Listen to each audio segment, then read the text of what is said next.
None of the SLST matters will appear under the heading to be mentioned. I make it very clear. সবাইকে আপনারা দেখছেন smart knowledge YouTube channel. তোমাদের একটা গুরুত্বপূর্ণ update, আজকে SSC second SLST মামলার শুনানি ছিল কলকাতা হাইকোর্টে। তো আশা করি আপনারা জানেন, যখন রোস্টার পরিবর্তন হয়েছিল তখন কিন্তু অন্য বেঞ্চে চলে যায়। ঠিক আছে, প্রথমত কিন্তু শুনানি জাস্টিস সিনার বেঞ্চে হচ্ছিল।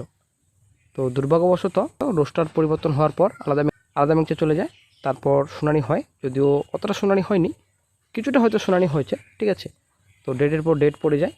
তো আবার রোস্টার পরিবর্তন হওয়ার পর জাস্টিস সিনার বেঞ্চে কিন্তু মামলা শুনানি হচ্ছে। 10 মার্কস 100 প্যানেল রয়েছে, আদার্স যে মামলাগুলো রয়েছে সব মামলা কিন্তু সিনার বেঞ্চে হবে আশা করছি।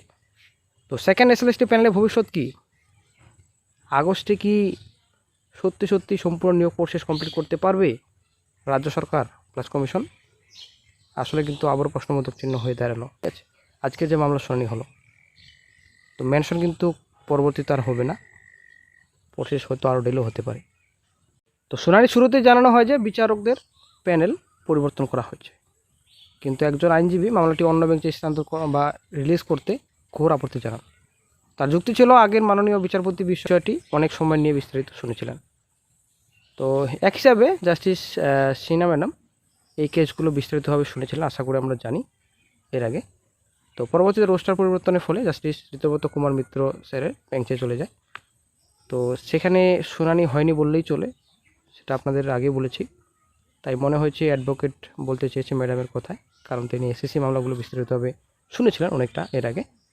আইনজীবীরা এসএলএসটি মামলার শুনানির জন্য আদালতের কাছে সুবিধাজনক যে কোনো একটি দিন ধার্য করার অনুরোধ করেন, কিন্তু কথোপকথনের এক পর্যায়ে আদালত চরম বিরক্তি প্রকাশ করে বলেন, তথ্য না জানলে বিষয়টি উল্লেখ করবেন না।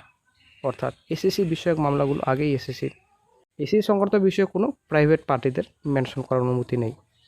এটা গুরুত্বপূর্ণ আপডেট বর্তমানে আজকে। ঠিক আছে, এরপর যে নেক্সট মামলাগুলো রয়েছে, প্রাইভেট পার্টিদের কিন্তু কোনো রকম মেনশন করার অনুমতি দেওয়া হবে না ফিউচারে। তো বর্তমানে যে মামলাগুলো চলছে, কিন্তু এর মধ্যে নেক্সটে কিন্তু কোনো রকম আর মেনশন করার অনুমতি থাকছে না। এসএলএসটি যে মামলা রয়েছে, প্রেয়ার অনুযায়ী অ্যাডজান্ট আছে। আজ অন্য পক্ষে মেনশনিং অ্যাকসেপ্ট করলেন না জাস্টিস সিনহা ম্যাম। পরবর্তীতে কবে লিস্টেড হবে সেটা এখন দেখার বিষয়। আর এদিকে কিন্তু শিক্ষামন্ত্রী বলেছেন, আশা করি আমরা জানি, যে আগস্টেই নিয়োগ প্রসেস কমপ্লিট করার চেষ্টা করা হচ্ছে। ঠিক আছে, তো এই মামলা যদি অনেকটাই এলোমেলো হয়ে যায়, এই যে মামলাগুলো রয়েছে কলকাতা হাইকোর্টে, তাহলে আদৌ কি সম্ভব আগস্টে সম্পূর্ণ নিয়োগ প্রসেস কমপ্লিট করা? করতে কি পারবে কমিশন এই আগস্টের মধ্যে? হাইকোর্টে কিন্তু সময় চাইলো কমিশন। ঠিক আছে, হাইকোর্টে কিন্তু সময় চেয়েছে, একটা জিনিস আপনার মাথায় রাখবেন। তো হাইকোর্টে যেহেতু সময় চেয়েছে, তো সে মতো পরিষ্কার, তো প্রসেস কি শুরু করতে পারবে এবং শেষ করতে পারবে কমিশন, রাজ্য সরকার? সেটাই হচ্ছে ব্যাপার। প্রসেস যদি কন্টিনিউ করতে পারে এবং প্রসেস যদি শেষ করতে পারে কমিশন, রাজ্য সরকার, তাহলে তো ঠিকই আছে। কিন্তু এই যে নির্দেশ কিংবা ভবিষ্যতে যে রায় আসবে জাস্টিস সিনহার বেঞ্চ থেকে, রায় কী আসবে, পজিটিভ নাকি নেগেটিভ, সেটাই হচ্ছে ব্যাপার। এই মামলাগুলোর উপর কিন্তু অনেকটা ডিপেন্ড করবে এই প্যানেল, সেকেন্ড এসএলএসটি প্যানেল। তো আজকে যা কলকাতা হাইকোর্টে হলো, তো সে থেকে কিন্তু একটু, তো আজকের শুনানিতে বেশি কিছু না হলেও একটা জিনিস কিন্তু বোঝা যাচ্ছে যে প্রসেস হয়তো আরও ডিলে হতে পারে। ঠিক আছে, তো এখন সেকেন্ড এসএলএসটির ভবিষ্যৎ যে কী হবে সেটা হচ্ছে ব্যাপার। কারণ এই যে 10 মার্কসের বিষয় রয়েছে, 10 মার্কস মামলা কিন্তু অত্যন্ত গুরুত্বপূর্ণ। এদিকে 100 প্যানেল 10 নম্বর কি বাতিলের পথে, আসলে হচ্ছে ব্যাপার। কারণ এই 10 নম্বর নিয়ে কিন্তু অনেক দিন ধরে শুনেছেন জাস্টিস সিনহা ম্যাম।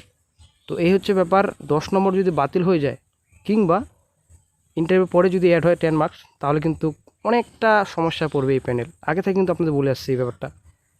তো এখন জাস্টিস সিনহা ম্যাম কী নির্দেশ দেবেন ফিউচারে, সেটা কিন্তু এখন দেখার বিষয়। আজকের শুনানিতে কিন্তু অনেক কিছু হয়েছে। তো যেটা বোঝার, অবশ্যই সবাই বুঝে গেছেন।